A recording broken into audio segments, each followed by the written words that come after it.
Halo warga sipil sekalian, selamat datang di Tema Makan. Konten yang akan menemani sarapan, makan siang, dan makan malam Anda. Oh, bisa juga dipakai buat tidur.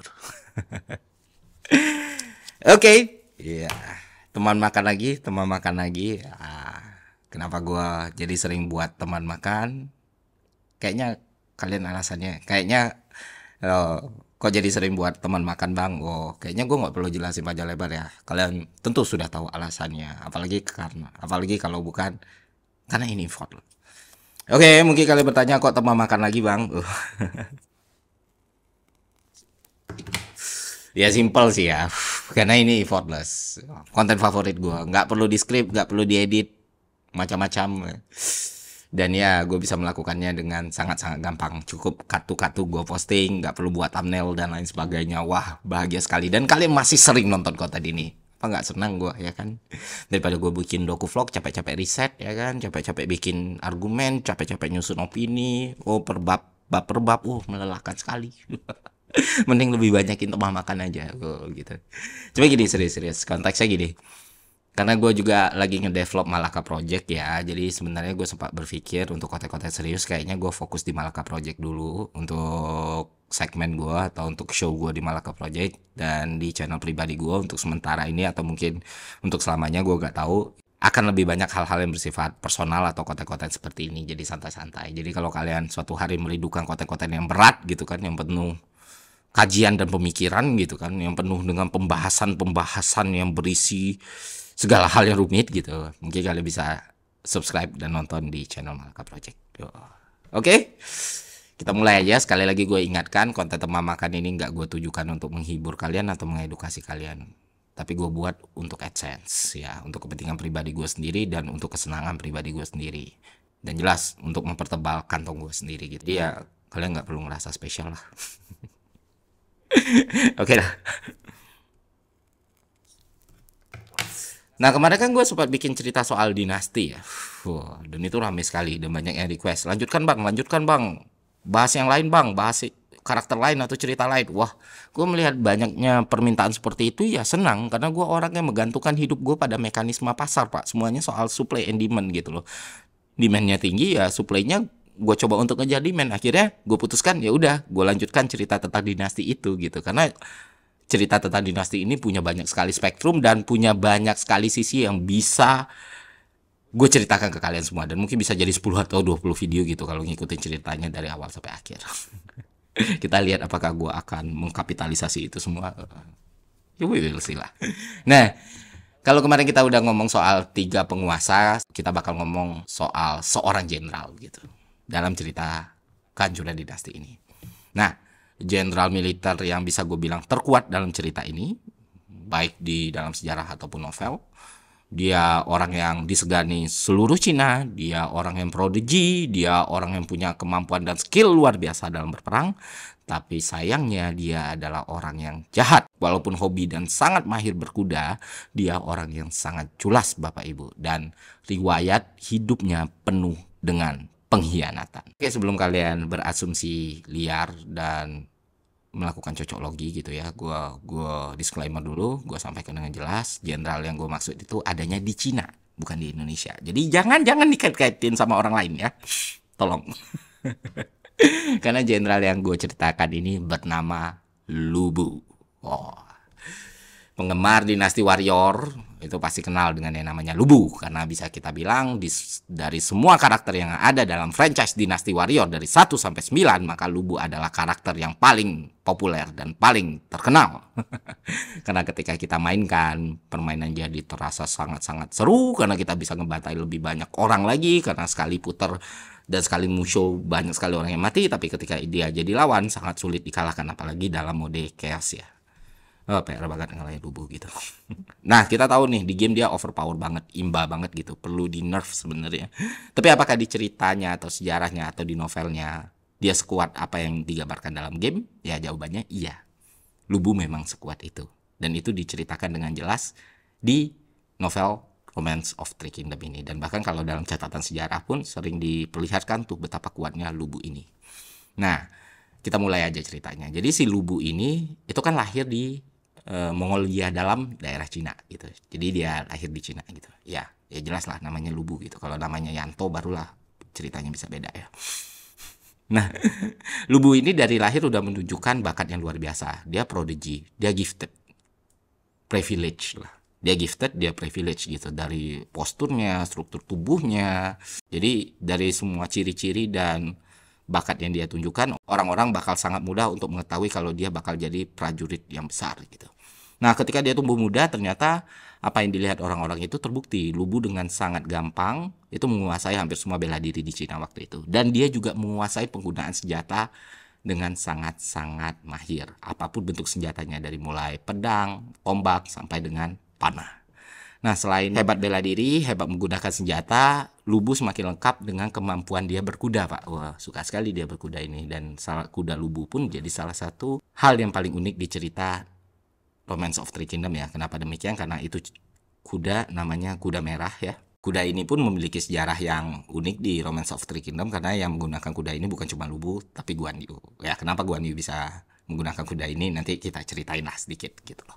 Nah, karena dia tumbuh muda dengan sangat menjanjikan, namanya mulai tersiar kemana-mana nih. Dan salah satu orang yang mendengar nama Lubu adalah seorang panglima perang juga di daerah Cina, namanya Ding Yan.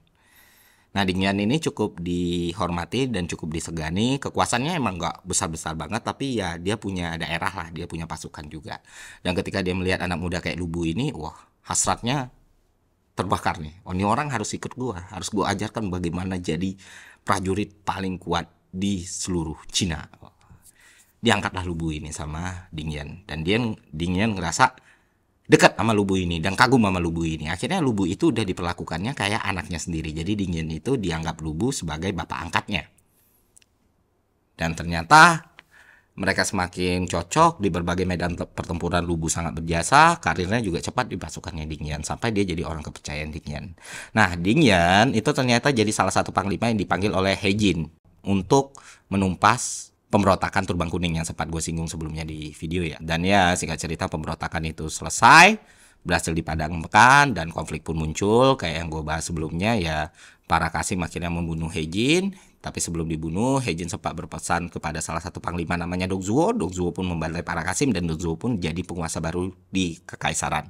Bukan jadi kaisar tapi jadi penguasa di balik layar gitu karena kaisarnya masih kecil waktu itu. Setelah Dong Zhuo berhasil membantai para Kasim kan dia berkuasa tuh di istana dan gak ada yang berani ngelawan dia. Ya karena dia basicnya brutal walaupun gendut gitu ya, walaupun cabi gitu ya. Tapi emang wah, Dong Zhuo itu gak segan-segan untuk memerintah kekaisaran dengan tangan besi, Pak. Dan dia bahkan gak segan membuat peraturan bahwa dirinya, Dong Zhuo, adalah orang yang kebal hukum. Dan kalau ngehukum dia juga suka aneh-aneh. Hukuman yang paling sering dia jatuhkan adalah hukuman kebiri. Oh, emang aneh Bapak gendut ini. Nah, ternyata kekuasaan kayak gitu aja nggak cukup buat Dong Zhuo. Dong Zhuo itu harus berkuasa mutlak. Dia pun berpikir untuk mengganti kaisar yang bocah dengan kaisar bocah yang lain yang dia pikir bisa jadi pemimpin bonekanya dia.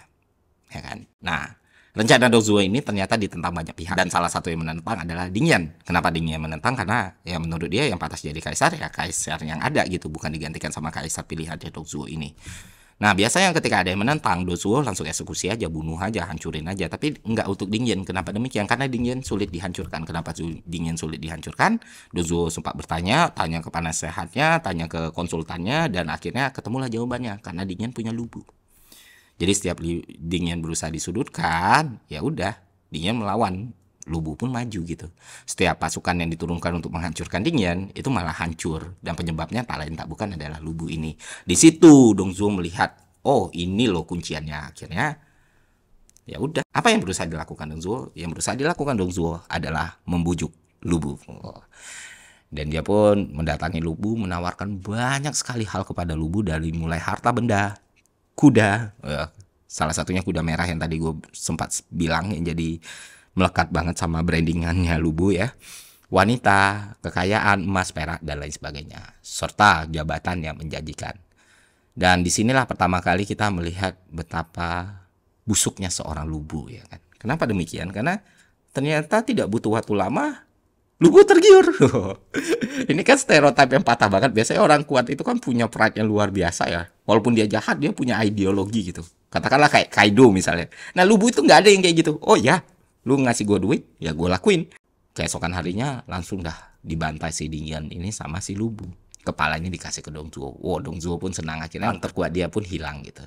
Dan bukan cuman penentang dia yang hilang, dia pun ketambahan prajurit yang sangat luar biasa bernama Lubu ini. Dan benar saja setelah Lubu berpihak pada Dong Zhuo, karir Lubu melesat begitu cepat, dia ada di sisi Dong Zhuo, dia jadi bodyguard pribadinya Dong Zhuo, tapi di satu sisi dia juga jadi jenderal perang dan kekuatannya makin ditakuti orang karena popularitasnya terus menanjak. Karena Dong Zhuo selama berkuasa ini sangat-sangat semena-mena ya, banyak panglima-panglima perang itu udah nggak tahan dan mereka pun memutuskan untuk menyerang Dong Zhuo secara bersamaan. Dan ternyata sulit Pak. Kenapa demikian? Karena ada orang yang bernama Lubu ini. Kalau kalian main game Dynasty Warrior, kalian pasti tahu Battle of Hulao Gate ya kan. Dimana 3 saudara yang punya kemampuan perang di atas rata-rata sebenarnya, yaitu Guan Yu, Chang Fei, dan Liu Bei, itu harus bahu-membahu untuk melawan Lubu seorang diri. 1 lawan 3, 3-nya baik, 1-nya jahat. Dan hasilnya ya nggak ada yang menang. Dan di situ untuk pertama kalinya Lubu merasakan hawa pertarungan. Dan 3 saudara pun juga mengakui kehebatan Lubu di situ.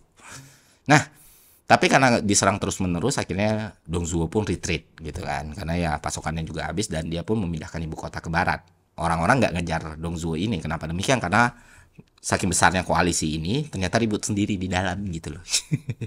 Mirip sama Cina gitu ya. Nah, akhirnya yang sama pun terulang gitu. Dong Zhuo berbuat semena-mena lagi, Cina dalam keadaan tidak baik-baik saja, dan sifat buruk Dong Zhuo nggak ada satupun yang berubah. Bahkan bertambah. Bertambah apa? Ya parnoan. Dong Zhuo jadi cepat emosi sekarang. Karena dia ngerasa hampir kalah waktu itu. Dan dia takut sekali terbunuh. Akhirnya dia memutuskan untuk memberikan penugasan khusus kepada Lubu. Jadi Lubu nggak usah mimpi pasukan lagi, dia jadi pengawal pribadi Dong Zhuo aja.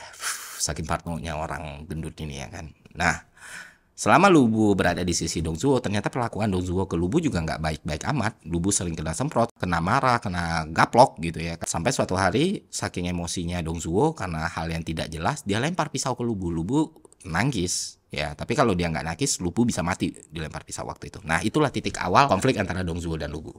Nah, ada 2 cerita yang berbeda antara versi sejarah dan novelnya. Kita ceritain versi sejarahnya ya. Versi sejarahnya ternyata salah satu menteri istana namanya Wang Yun itu melihat momen itu dan merasa momen itu adalah awal dari kehancuran Dong Zhuo. Dan dia berpikir dia ingin menghasut Lubu untuk membunuh Dong Zhuo. Dia pun mendatangi Lubu dan bilang, kok bisa kayak gitu sih? Ya nggak tahu tuh, marah-marah kata Lubu. Ah, ya udah kalau kayak gitu mah cepat atau lambat lu bisa dibunuh sama dia.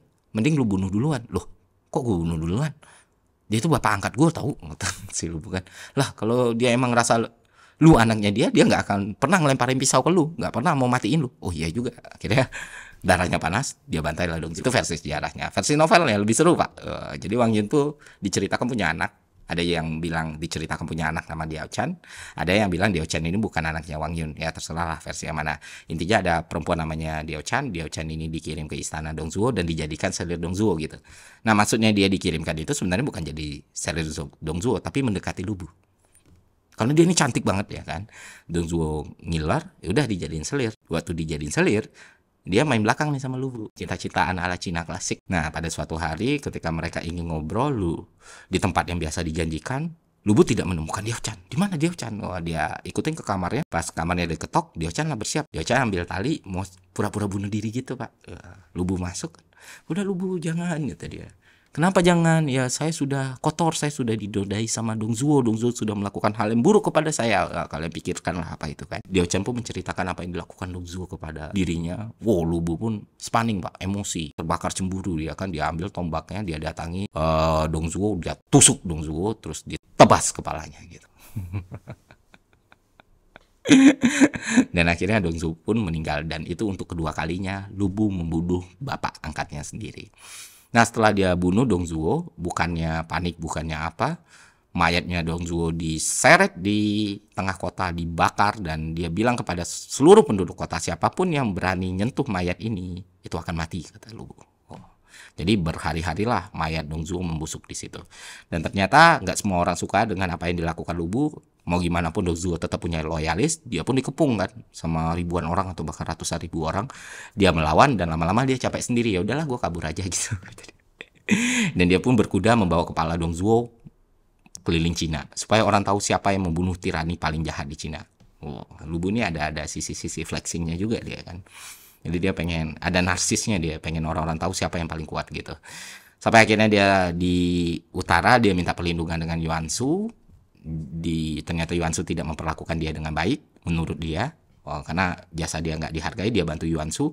Tapi kok Yuansu segini doang, dia pun pindah ke saudaranya Yuansao. Dan di Yuansao pun dia membantu Yuansao memenangkan beberapa pertarungan, tapi dia tambah arogan gitu. Yuansao kok nggak ngasih kredit lebih ke gue ya? Karena sebenarnya gue yang bikin menang perang, jenderal-jenderal dia lain itu cupu gitu. Yuansao pun nggak terima diperlakukan kayak gitu, karena Yuansao kan salah satu jenderal hebat ya. Dan dia berencana membunuh Lubu karena dia ngerasa Lubu ini berbahaya gitu. Dia tempatkan 30 orang terbaik dia untuk mengelilingi Lubu, mengeroyok Lubu dengan penyamaran ya jadi bodyguard Lubu. Pas malam hari tiba Lubu tidur, ditusuk lah. Oh, ternyata Lubu udah tahu ini, dia pakai perang pengganti, taktiknya dia suruh prajurit tidur di kamar dia, dianya kabur gitu. Nah, kalau ini diceritain cerita kaburnya ini ya panjang banget lah. Intinya ya dia berkhianat dari satu penguasa ke penguasa lain, bantu satu penguasa ke penguasa lain, dan akhirnya dia berlabuh ke daerah kekuasaan dia, Liu Bei. Dia minta perlindungan Liu Bei dan dia bilang dia menghormati Liu Bei dan bla bla bla, ingin jadi anak buah Liu Bei bla bla bla gitu gitulah. Tapi karena Liu Bei ini pinter dari awal dan dia udah ngerasa something fishy di Lubu ini, ya dia nggak nerima gitu aja gitu loh manis mulutnya Lubu ini. Tapi dia juga jaga-jaga gitu, daripada dijadiin musuh dan merepotkan, ya udahlah, yang penting dimanfaatkan aja untuk bantu-bantu perang gitu kata Liu Bei. Jadilah Lubu ini di bawah Liu Bei gitu. Tapi waktu Liu Bei pergi untuk berperang di wilayah lain, wilayah yang ditinggalkan itu ternyata dikuasai sama Lubu, Pak. Wah, kurang ajar emang orang ini.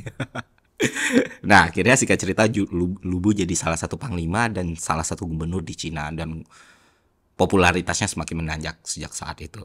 Dan banyak tuh panglima-panglima lain yang berpihak pada Lubu karena ngerasa Lubu ini kuat banget. Sampai dia lupa diri, dia menyentuh wilayah yang nggak seharusnya dia sentuh, yaitu punya Cacao. Nah, ini orang gede kepala dan dia menyerang salah satu panglima yang emang kalau urusan sombong dan kuat-kuatan, ini orang nggak ada lawannya, yaitu Cacao gitu. Walaupun secara fisik nggak lebih kuat dari Lubu ya, tapi otaknya kan gila nih Cacao. Karena dia sudah tidak menghormati Liu Bei, dia pun berkonflik sama Liu Bei juga, dia juga berkonflik sama Cacao. Cacao pun berpikir, ya udah gue ajak sekutu aja Liu Bei ini untuk nyerang Lubu dan menghabisi Lubu sekaligus gitu. Akhirnya di pertempuran terakhir, Battle of Siapi, Lubu pun disudutkan karena serangan berhari-hari dengan seluruh pasukan yang ada. Sampai akhirnya Lubu semakin terpojokkan. Nah, ini juga ada beda-beda cerita. Ada yang bilang Lubu menyerahkan diri, ada juga yang bilang Lubu akhirnya dikhianati oleh prajuritnya sendiri. Karena prajuritnya udah nggak tahan, Lubu nggak menyerah juga. Waktu dia tidur, dia diikat, terus diserahkan pada Cacao. Dalam perperangan atau dalam pertempuran, Lubu tuh nggak pernah kalah ya. Bahkan dia pernah gitu nembak ujung dari satu tombak dengan anak panah untuk menghentikan satu perang gitu. Secara dari jauh antara Yuansu sama Liu Bei kalau nggak salah. Kalau dia berhasil, perang nggak usah terjadi, dan ternyata dia benar-benar berhasil. Jadi kalau di medan perang, pertarungan fisik, Lubu ini nggak pernah kalah, dan dia harus kalah dengan cara kayak gitu. Dia nggak terima, dia ngamuk-ngamuk, dia sumpah serapah, dia ngerasa kesakitan, diikat, dan akhirnya Cacao pun datang ke dia gitu. Udah, tenang aja, lu ngikatnya kekencengan anjing gitu ya. Ya kayak gitulah, ngikat harimau kata si Cacao. Dan apa yang terjadi setelahnya itu bikin gue jijik sebenarnya. Kenapa demikian? Karena kayak gue bilang tadi ya, stereotip tokoh yang super kuat atau overpower itu kan biasanya punya harga diri dan pride yang sangat tinggi. Tapi Lubu ini enggak. Jadi menyamakan Lubu dengan Kaido itu salah. Secara power mungkin dia kayak Kaido lah di One Piece, tapi secara mentality dia itu Kurohige sekali. Berkhianat dan memohon untuk hidupnya. Untuk pertama kalinya Lubu memohon untuk hidupnya waktu Cacao mau eksekusi, dia nangis-nangis, dia minta ampun, dia minta diselamatkan, minta diampuni. Cacao nggak peduli sampai akhirnya Lubu bilang, gue tuh kuat banget, seluruh Cina juga tahu gue kuat banget, gue setara 100.000 pasukan lu, dan gue akan mengabdikan diri gue, tubuh gue, jiwa gue untuk lu, tolonglah selamatin gue Cacao, selamatkan gue Cacao, gue pengen jadi anak buah lu aja. Oh, mendengar itu Cacao tergiur ya kan, kapan lagi ya kan bisa punya Lubu gitu. Tapi waktu Cacao mau memutuskan memaafkan Lubu atau mengampuni Lubu, ada satu pembisik nih datang ke Cacao, namanya Liu Bei. Yang sempat gue singgung ya, protagonis, main karakter gitu, tapi nggak baik-baik amat. Nah, Liu Bei bisa ke Cacao, Cacao bantai aja gitu. Ini orang udah 2 kali nih ya nanti bapak angkatnya, dan lu bakal jadi korban ketiga kalau lu ampunin sekarang gitu dia. Oh iya juga kata Lili. Dan akhirnya Lubu pun dieksekusi. Dan eksekusi Lubu ini ternyata adalah eksekusi paling memalukan dalam cerita Romance of Three Kingdom. Kenapa demikian? Karena biasanya jenderal itu dieksekusi dengan ditebas kepalanya selesai, dah gitu. Tapi Lubu enggak, Lubu diperlakukan dengan sangat hina. Jadi cara eksekusinya bukan ditebas kepala, tapi digantung terbalik. Kenapa ini hina? Karena menurut kebudayaan Cina waktu itu atau hukum yang ada di Cina waktu itu, hukuman mati yang gantung terbalik itu adalah hukuman mati yang dikenakan pada wanita gitu. Jadi Cao berusaha untuk menghancurkan seluruh pride dan harga diri Lubu supaya dia mati dalam keadaan yang sangat-sangat memalukan. Pas tahu Lubu itu digantung terbalik, gue jadi ingat, oh iya Benito Mussolini juga digantung terbalik ya. Gue pikir orang-orang Italia apa baca Romance of Three Kingdom ya. Nah, itulah cerita akhir dari riwayat seorang jenderal yang kuat tapi punya kepribadian yang sangat-sangat buruk bernama Lubu. Semoga ada hal yang baik yang bisa kita dapatkan dari cerita ini. Ya, lebih dari kurang itu yang bisa gue sampaikan. Mohon maaf kalau ada salah-salah kata, ucapan, perbuatan, ataupun cerita, atau kekeliruan yang lain. Sekian dari gue, semoga konten